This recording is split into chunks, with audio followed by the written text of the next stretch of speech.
Good morning, welcome to Shubhra's family. চলে এলাম টাটকা ব্লগ নিয়ে। আশা করি সবাই ভালো আছে এবং সুস্থ আছে। ভালো সুস্থ থাকাটা এখন তো দরকার এই গরমে।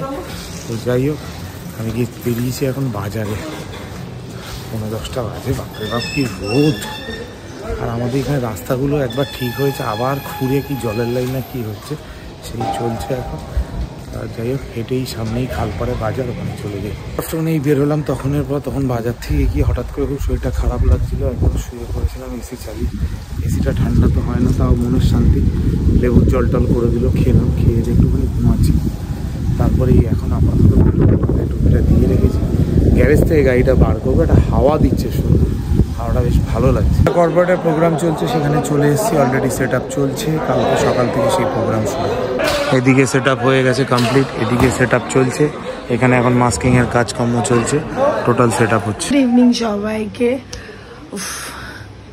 বাবা, আমি আজকে ব্লগটা অন করতে পারবো, ভিডিওটা যে স্টার্ট করতে পারবো এটা ভাবতেই পারিনি। যাই হোক, প্রচণ্ড ব্যস্ত।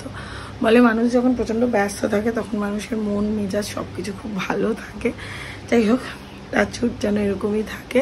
ব্যস্ততা হলো সবার রেজাল্ট বেরোচ্ছে, মানে কালকে তো আইসিএসসির রেজাল্ট আছে, আইএসসির। তো তার আগে অ্যাডমিশনগুলো সব চলছে। আজকে রবিবার, এই একটুখানি মানে টাইম পেলাম। আর ডিজিটাল মার্কেটিংয়ের ওপর প্রচুর অনলাইন কোর্সেস হচ্ছে, সেগুলো নিয়েও একটু পড়াশোনা চলছিল আমার দুদিন ধরে। বিকজ নতুন সাবজেক্ট আসলে আমাকেও সেই সাবজেক্টগুলো নিয়ে রীতিমতো আমি প্রফেশনাল জায়গা থেকে সেটা নিয়ে ট্রেনিং নিই। সেটা না জানলে আমি কি করে পড়াবো? দেখো, পড়িয়ে ইংলিশ টু বেঙ্গলি ওটা আমি বুঝিয়ে দিতে পারবো, কিন্তু ডেপথটা তো আমি পারবো না। তো সেটার জন্য আমাকে পড়াশোনাটা করতেই হতো। তো এই হলো ব্যাপার। দেখি, এই তো এখন বাজে হলো 7টা, মনে 7টা বেজে গেছে, 7:30 বাজে। দেখি তারপর আমি কি করি। প্রচন্ড খিদে পাচ্ছে। মোটামুটি কাজগুলো কমপ্লিট করে গেলাম। কাল সকাল থেকে শুরু কনফারেন্স, এখন বেরোনোর তো সময় হঠাৎ করে দেখি দারুণ হাওয়া দিচ্ছে।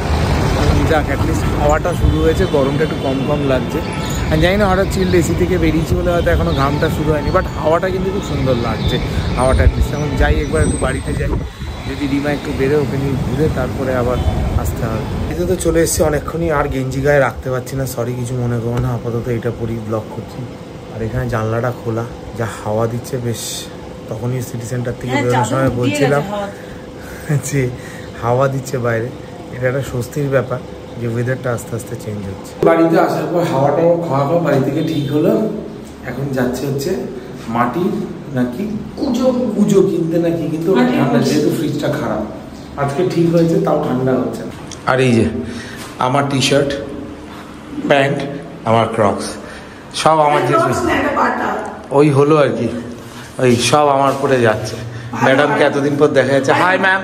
হ্যাঁ, হ্যালো। আমি বলেছি যে আমি একটু ব্যস্ত ছিলাম, কিসে ব্যস্ত ছিলাম সেটাই। আর শুভমের টি শার্টটা খুব কম পড়ার জন্য আমি বলেছি। চলে এসেছি বাগুইহাটি বাজারে, সেই কুজো কিনতে নাকি, মাটির কুঞ্জ নাকি কুজো। বাবা, ইংরেজ তুই। দেখি আগে দোকান খোলা আছে কিনা, তারপর তো এই যে ওখানে পাওয়া গেছে কল লাগানো, ওগুলোই নেবো। মাঝারি সাইজে হয়ে যাবে তো? দোকানে এসে তুইও বাগুইহাটির, আমিও বাগুইহাটি, চিনি আমি। সেরা, তুই প্রো না? এখন তো বলবি না। কেন রে? আর ক্যামেরায় বললাম না কেন। এইটা নেই, আমি ক্যামেরাটা নিয়েছি না, ঠিক ক্যামেরাটা। সেটাই বলছি, এতে হয়ে যাবে? এবার কত মাটির বটল এসছে, বলছি এটাতে হয়ে যাবে? হ্যাঁ, কত জন খাবে? আবার এর উপরে ঢাকনা নিতে হলো নাকি? এখানে আবার মাটির জগও পাওয়া যায়, আবার মাটির বটলও পাওয়া যায়, সমস্ত কিছুই পাওয়া যায় এখানে। সব মাটির এখন বেরিয়ে গেছে, দেখছিস? আবার পুরোনোতে আমরা ফিরে যাচ্ছি। কারো বাড়িতে যদি এটা রাখার জায়গা না হয়, এরকম হয়তো দুটো নিয়ে গেল, কিন্তু আমার টি শার্টটা মনে হয় গেল এটা ধরে। চলো এবার যাই, প্রচন্ড গরম। বলছি নিয়ে নিয়েছি একদম, বলছি নিয়ে বাড়ি যাচ্ছি। আজকে বাজার হাট হয়ে গেছে, গোপালদা গাড়িটা কোথায় রেখেছে কে জানে, দেখা যায়। সোনাই কালকে ছিল না বাড়িতে, সোনাইয়ের দাদু অসুস্থ, আবার সোডিয়াম পটাশিয়াম একটু মানে ওপর নিচে হয়ে গেছে, তো উনি হসপিটালাইজ, তাই সোনাই কালকে মামা বাড়িতে ছিল। এদিকে শুভমের যে মামির বাবা অসুস্থ, উনিও হসপিটালাইজ, এই সোডিয়াম পটাশিয়ামের প্রবলেম। গরমে মনে হয় সবারই এরকম হচ্ছে, যারা একটু বয়স্ক মানুষ। যাই হোক, সবাই একটু মানে ভালো থেকো, সাবধানে থেকো। শুনছি তো কালকে থেকে বৃষ্টি হবে, জানি না। এর মধ্যে আমার স্টুডেন্টদের যেহেতু কালকে আবার রেজাল্ট বেরোবে, ওদের সাথে একটু কথা বলছিলাম। একটু চাপে আছে, চাপে থাকাটা স্বাভাবিক। ক্লাস 12-এর রেজাল্ট, ক্লাস 10-এর রেজাল্ট, একটা স্বাভাবিক চাপে থাকাটা। যাই হোক, হোপ ফর দ্য বেস্ট। হয়তো সবার ভালোই হবে, হয়তো না, সবার ভালোই হবে। আর কালকে থেকে আবার ব্লগের দায়িত্বটা নেব। 2 দিন নিজের পার্সোনাল কাজের জন্যই একদম ব্লগের দায়িত্বটা নিয়ে নিই। আর একা ব্লগ শুভমের পক্ষে করাটা একটু চাপের, ওরও তো অনেকগুলো কাজ থাকে, সেটার জন্য একটুখানি চাপের। যাই হোক, আবার কালকে থেকে প্রেশারটা আবার অন্য রকমের।